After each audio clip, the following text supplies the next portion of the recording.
So the Complaints Commission normally receives a lot of complaints, and on average we receive about over 80 complaints in a month.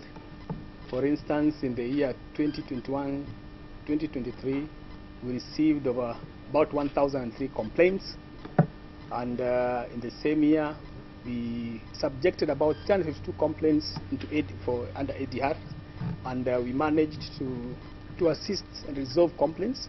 Of these complaints, most of them related to withholding of funds, and as a commission we facilitated collection of about over 23 million to Kenyans whose money had been withheld by advocates.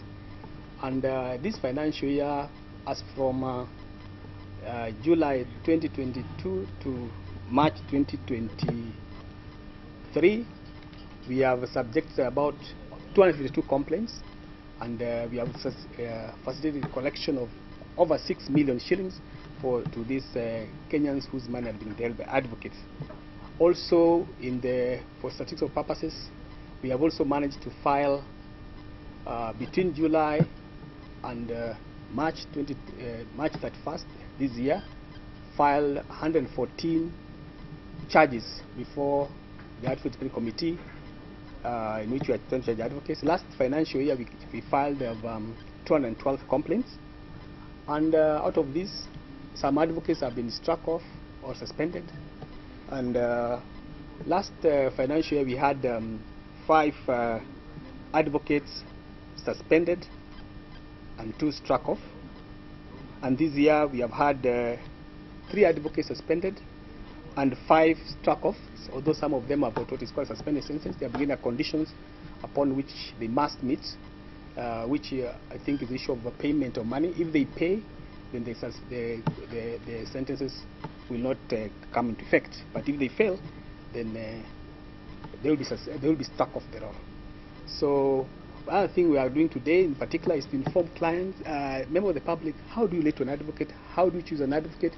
We have realized that there are clients who go to people who they believe they are advocates, but in actual sense they are masqueraders. So we have come here today to tell them, how do you choose an advocate, how do you identify a genuine advocate, so that you don't get conned out there by people who are masquerading to be advocates. There are very many who pretend to be advocates, yet they are not advocates. So it's something we are going to inform the people of Kisumu how to go about it. And what I would say in particular, at the end of the day, after we have told you how to choose an advocate, advice I'll give you them, because to cut down the complaints that come to the commission is how to relate the advocate, and also to help them when they come to us to file a complaint.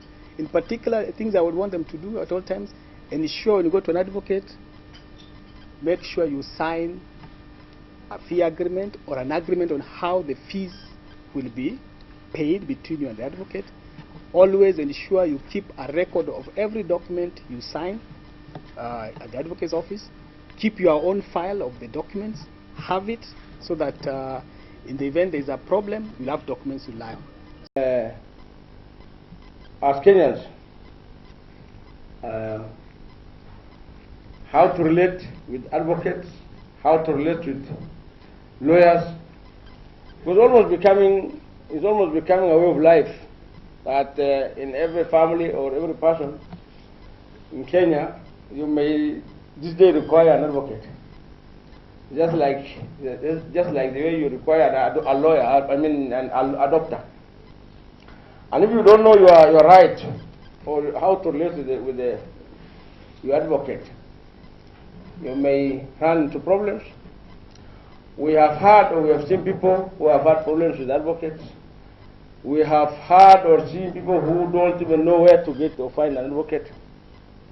So this is an opportunity for us to know, in the first place, where to get an advocate, and how we should relate with advocates. Some of us, we think that once we get an advocate and we pay, because we believe lawyers are people learned who know the law. When we have a case, we only pay them and we leave them to do the job. So as a client, you should know what your lawyer is supposed to do for you. You don't know what your lawyer is supposed to do for you. You're okay just to pay the lawyer and leave. You may not work. You're not to expectations.